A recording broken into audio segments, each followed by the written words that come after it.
Okay, well, hey guys, welcome back to another video. I'm so sorry that I haven't been posting lately, but I wanted to just do Delilah's Adventures, to kind of give you guys a little bit of a story time. So, we're on chapter 26 of Delilah's Adventures. This is when they get to the military base. When the chopper landed, they disarmed us for safety reasons. One of the guards looked at me. Delilah? They said. I recognized the voice. It was my friend when I was little. Sarah? I said, looking up to seeing her there. We need to get you guys out of here. Sarah said, grabbing our weapons and bringing us with her. Why? Ellis asked. Because this is Delilah's old home. They will kill her if they notice. Sarah said, throwing a cloth over me to cover me. We walked to where there was a helicopter that wasn't being used, and she got us all in the back. I heard another voice. Ellis? A pair of men said. Dave and Keith? Ellis said, seeing two men in the pilot seats. Keith and Dave. Dave, help us get out of here, Sarah said. Sarah wasn't my age. She was actually in her 40s now. She was a nice Hispanic girl. She got in the back with us, and we all flew off from base. We'll do anything to help our friends, Keith said as we flew off. We landed somewhere off the coast of Florida on an island. When we landed, it wasn't smooth. All of us survived, though. Guys, they're survivors, I heard a voice say. Before I blacked out, I saw a group of men come over to us. One had a similar skin tone to me. Aiden? I said as my vision went black. When I woke up, I saw that I was in a bed. My team was all around me as well. Nick, Ellis, Zoe, and Keith and Sarah on my right, with Nick being right next to me. And on my left there was Lewis, Francis, Coach, Rochelle, and Dave. Lewis was the one right next to me on my left side. I sat up and nodded my head. Oh, you're awake. Good morning, I heard a female voice say. I looked to where the voice came from and saw a young woman about her mid-20s smiling at me. She had a makeshift nurse's outfit on. Who are you and where are we? I asked her. You're in our clinic, obviously, but you're on the island of New Stars. I know, it's such a great name. Just give me a break on that. She said, smiling gently. Okay, do you know what happened to our weapons? We were only able to save one, which was this katana. Most of them blew up due to the fire from your crash, the lady said. Oh, rest up. I'll be bringing dinner in soon. Our leader does want to see you. He'll be down in here when dinner's ready, she said. I nodded. Okay. Tell Aiden that I didn't bring good news about his family, I said to her. She tilted her head in confusion, but didn't seem to question it. I laid down and felt both Nick and Lewis's arms wrap their arms around me. I felt safe there, and I fell back to sleep peacefully. Hopefully things get better from here on out. I don't want to lose the friends I have made, and I don't want to lose my two lovers or my brother. They are all I have left of a family. Chapter 27. I woke up around the time that the nurse was about to walk in. Everyone was up as well. Keith, my new friends, and I have made such an amazing and scary adventure. Ellis said, talking to Keith. Tell me all about it, Keith said, looking at Ellis. Oh God, here comes the stories, Nick complained. I punched his arm. Nick, be mean one more time and I'll be your nuts. It'll be your nuts I'm punching, I said, looking at him. Nick covered up his crotch. No, please don't do that, he said, looking at me. I won't if you're nice, I said softly. Nick nodded. Yes, ma'am. Damn, Nick, I never thought I'd see you scared of someone, Francis said softly. Not trying to poke fun at you, but I'm just not used to you being like this. I know. This is a side I usually don't show, because I was told to never trust others. You see how now I'm trusting all of you, Nick said, laying his right arm on his right leg. I gently kissed his cheek. I know Lewis doesn't mind this. Nick, You know you're safe now. I know the leader of the group. Everyone looked at me. How? They all asked me. He's my brother. I said seeing Aiden come in with the nurse. Sorry about Abby here. She doesn't really trust outsiders all that much. Abby, leave us after you give everyone their food. It's not poisonous, right? Nick asked. Nope. We make sure never to feed anyone poisonous food, my brother said. We all nodded and Abby handed us our food. Aiden sat down in front of me and smiled at me. Wait a sec. You two look alike. Nick said, looking at me and Aiden. That's because we're twin sister and brother. My name is Aiden.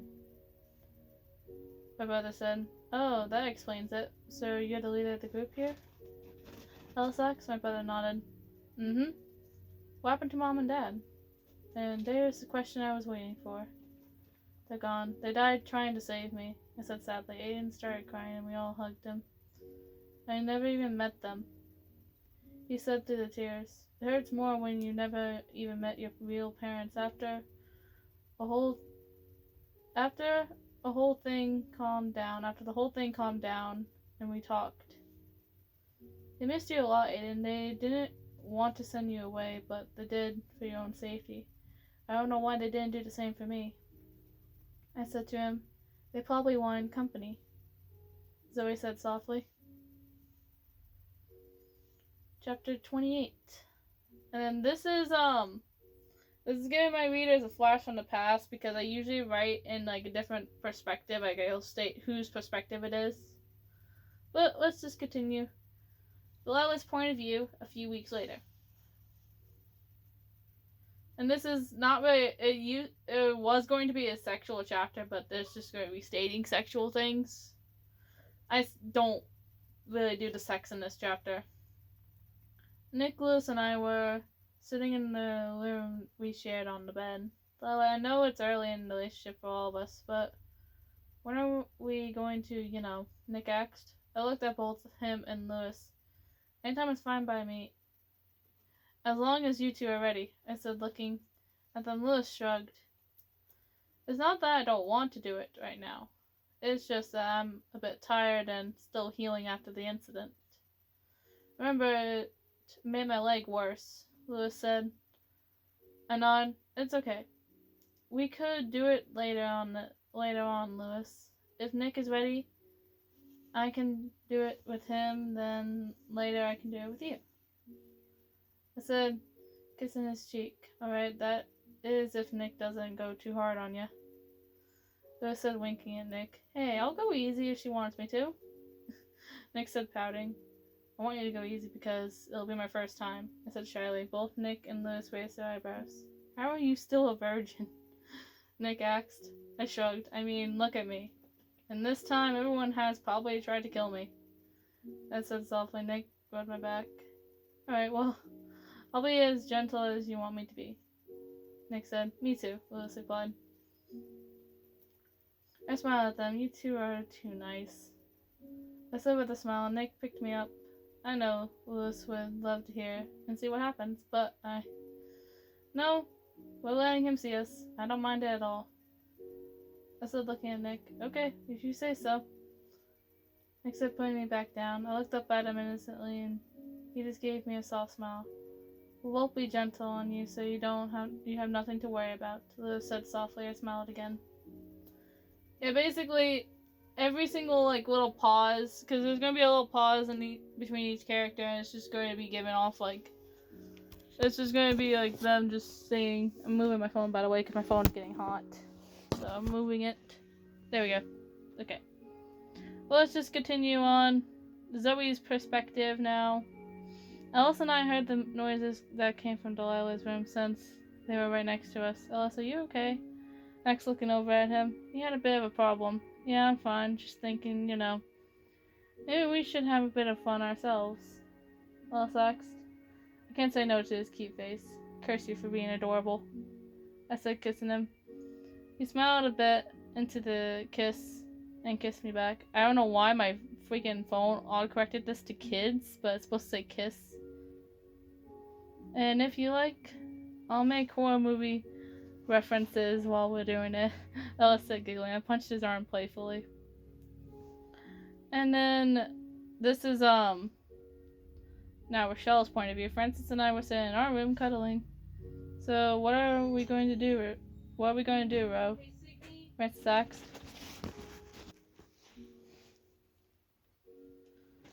I don't know, but what I want to know is why your hand is on my ass. I said to him.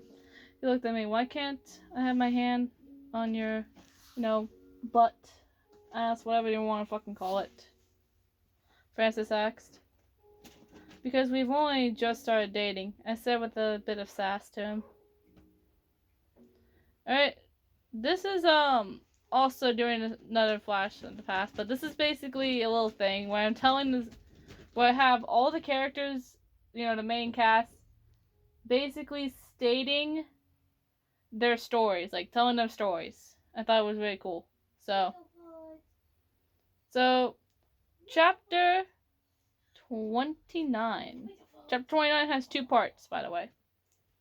So, Lewis's point of view. I think we should all tell our story about how the infection changed us, Ellis said, as we all sat around the campfire. I think that's a great idea, Ellis. I said, smiling at him. You start, Lewis, Zoe said. I looked over at her and pouted for a second, but smiled. Alright. Well, before the second day hit, I was a junior systems analysis at Franklin Brothers in the IT department, located in Philadelphia, PA, also known as Pennsylvania. Then when it hit, I was with 3 other survivors and we were all on top of an apartment. When the infection struck PA, I was honestly so shocked by it that it caused me to start thinking positive about the situation because, let's face it, if you let negativity control you, you wouldn't make it out alive. I said, looking at the fire. Is that it? Ellis asked. I shook my head. No, that's not it, but that's mainly the summary, I said to him. Zoe's next, Francis said, earning a glare from Zoe. Zoe's point of view. Well, I guess I could start with that. I used to be a college student myself. I was studying to become a film director, but most of my time was spent watching horror movies. When I went down to visit my mom and dad during the infection, an infected individual came into my house and bit my mom. That, in turn, caused my mom to turn into an infected herself. My father had to shoot her, but he got badly injured. He was bleeding out, and after he passed away, I took his pistol. When I met up with Bill, Lewis, and Francis, they became my new family. Francis was like an older brother for me, and Bill felt like a dad to me. Lewis felt like a childhood friend, to be honest. When Bill sacrificed himself, my personality changed. I took on a leader role and more of a dominant perspective towards everyone, I said softly. Francis patted my head. I think of you as a little sister, to be honest, Zoe. Francis said. Originally, Zoe and Francis were supposed to be like girlfriend and boyfriend in like the first games and stuff, in the first Left 4 Dead game, but they chose to get rid of all of that and just have them treat each other as brother and sister. So, I would throw in that little trivia there. Francis's point of view. Now it's your turn, tough guy, Lewis said with a small giggle. I pouted at him for a second and smiled. Okay, well, I guess I can tell you my story. Before the infection hit in my area, I was at a bar with my lady friend and some friends telling them about how I was going to go to jail at the time. Her name was Sandra, and she was wanting to get frisky with me, but then she turned into an infected right in front of me. One of my buddies shot her, and then me and 2 of my friends went on a killing spree towards the infected on the roof of that bar. After they turned into infected themselves, and I had to shoot them. After that, I met Zoe, Lewis, and Bill, not Francis, Bill. When I met them, I didn't like Lewis because of his positive outlook on the situation, and I didn't like Bill all that much because he was part of the military at one point. But I looked past that and found some great friends. Sad thing is, I never showed that I respected any of them. I mostly showed the fact that I complained about everything. Zoe would mock me whenever I picked up a shotgun and said groovy. After Bill's passing, I grew to be more positive and more caring. I grew to be more positive and caring towards my friends, especially Lewis since he was badly injured at the time. I said softly, "Oh, you're just a big softy under that cold exterior," Rochelle said, kissing my cheek. I smiled at her. "I'm glad you love us, Francis, because you're stuck with us," Lewis said with a chuckle. I chuckled at that. "I did learn to love you all. Even Mr. Colonel Sanders over here," I said, pointing at Nick. "Shut it before I punch you," Nick said. Delilah hit him in the chest. "Sorry, Del," he said before looking down. I've never seen him show a side like that. It surprises me that he obeys her like that. Then again, I obey Rochelle pretty quickly like that. I can't help it. Something about her just kills my tough guy look. And makes me like a mama's boy, which I was like that when I was little. Yeah, he was Francis was never really shown off as a mama's boy in the games and stuff, but in the not the anime, but in the comic, you actually do get to kind of see like a little backstory for each one of the main characters for the Sacrifice comic. Of that, so thought I would mention that. But yeah, now we're on to part 2 of chapter 29. This is showing from Ellis to Ellis, Coach, Rochelle, and Nick. Basically, that's who it's showing this one. But we're going to continue Ellis's point of view. I had a smile on my face. Before the infection hit Savannah, I was going to go see my mom. Keith and Dave were staying at the Savannah Heights Hotel, the place where I met Nick, Rochelle, and Coach. I was always positive and optimistic, but I've always seen this apocalypse as a big dare, which is true. I know it's a childish thing to think of it as, but it's true. When I met Nick and the others, I grew to liking all of them fairly quickly because my mom had told me that she got out of town and away from Sita prior to when I got to the hotel. When I was heading to the hotel, my truck got attacked by a horde of infected. I always carry a pistol with me and a fire axe.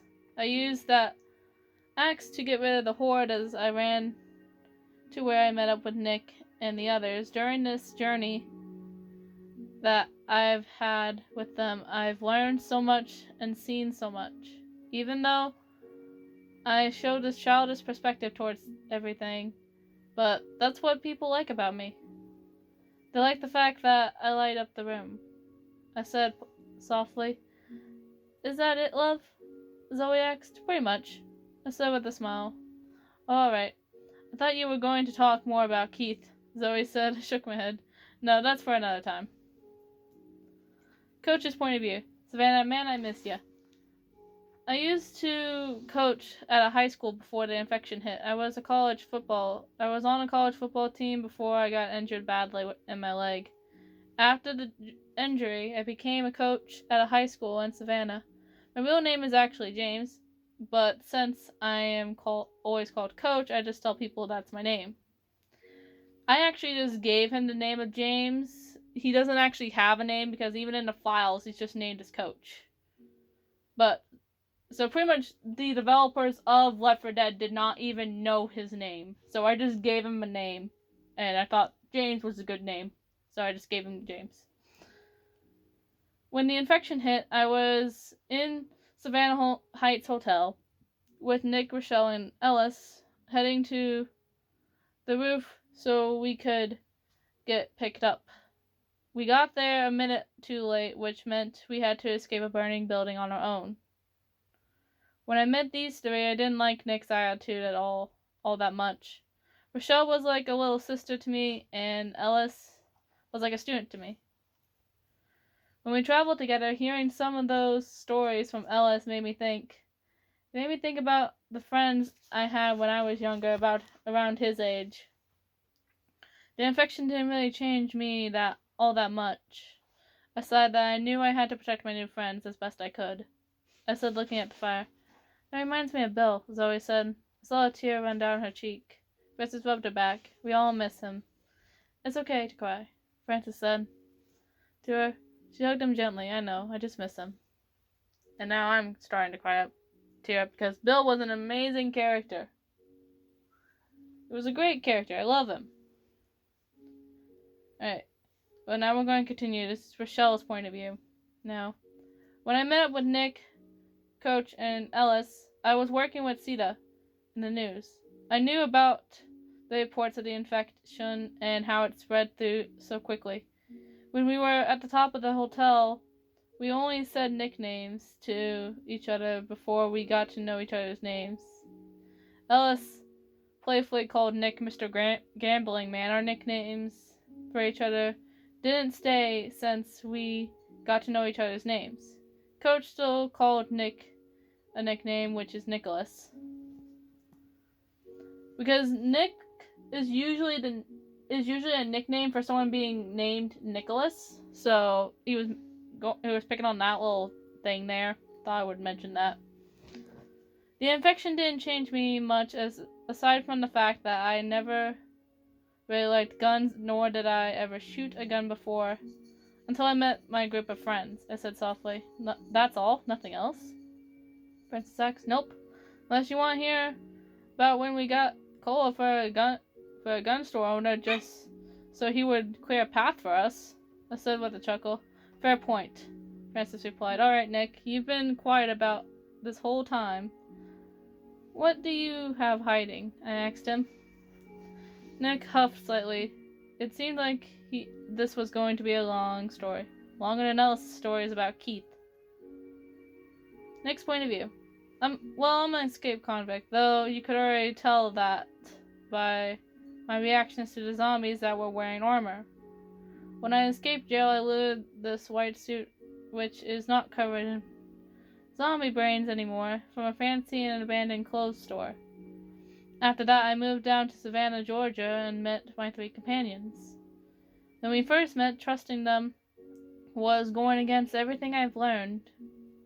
I always learned not to trust people no matter what. But, as you can tell, that would have gotten me dead. I said softly, wow. I thought it would be longer, Rochelle said. Yeah, me too, Ellis said. Yeah, I know, but it wasn't that long of a story because you already said stories longer than mine. All I can say is that this apocalypse has changed my morals. That's it. I said calmly. Delilah kissed my cheek, which made me smile. Alright, chapter 30. This is in Delilah's perspective, and that's at the very beginning of this, and then it goes into a third person's perspective from me. So, but let's continue. Everyone looked at me, and I smiled at them.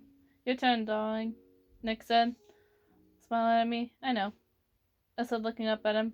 I looked at everyone and said, this is my story. Thank you for reading. The end. Or is it? Thank you all so much for reading Delilah's Adventures. This story was inspired by the game called Left 4 Dead and Left 4 Dead 2. I also have gotten inspired from some zombie movies for Delilah's unique look. One thing to know is that nobody is perfect, and you shouldn't try to make them perfect for your standards. And not only that, but you shouldn't change yourself either. Everyone is beautiful. I've shown that off multiple times, that no matter the backstory of a person, they can still be beautiful. You're perfect in your own way, and you shouldn't change yourself. Again, thank you for reading this story. I hope you all have a great day and be safe in the world. I love you all as my family. And then here comes Bill saying something. Bill has one thing to say to you all. Don't take anyone's bullshit. No matter the circumstances, if someone starts handing you bullshit, don't take it. Give it back to them and tell them that you don't want the bullshit. If it's your parents giving you this bullshit, tell them politely that you don't want to hear it. That being said, please take care of each other and don't bully anyone. If you bully anyone from this story, Grandpa Bill here will come back from the grave and haunt you for doing so. Thank you, Bill, for that. As I've said before, I hope you enjoy this story. You've enjoyed the story, and many of my other stories. I am currently working on a series. In secret, only one of my followers know about this series, and 2 other books. One has yet to be published. Maybe I'll publish it soon. And the other is published and I am working on the 15th chapter in it.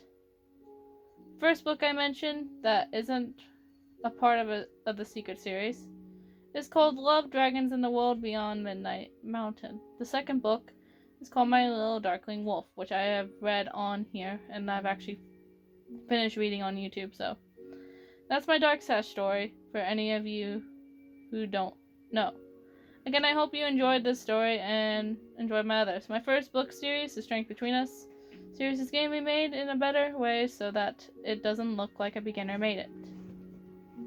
And so that is the ending of Delilah's Adventures. I hope you all enjoyed this story. I personally enjoyed writing this story. I loved it. I thought it was such an interesting story to write and, talk about these characters. I think it was interesting. I loved it when I made it. I mean, I literally brought these characters to life more so than what they were brought to life in the story in the actual game. Because in the game, you never got to see what happened to them afterwards. After they got in the helicopter and flew away from New Orleans. You never got to see that. So it's like, what happened to our group? So that's what I kind of carried on from that a little bit. And I added life into the backstories of their characters because I thought it would be interesting. But I hope you all enjoyed today's video, and I will see you all in the next video. I promise I'll try to publish another video, but I don't know. My phone's very limited on storage for some unknown reason, so I hope you all enjoyed, but I'll see you guys later. Bye-bye!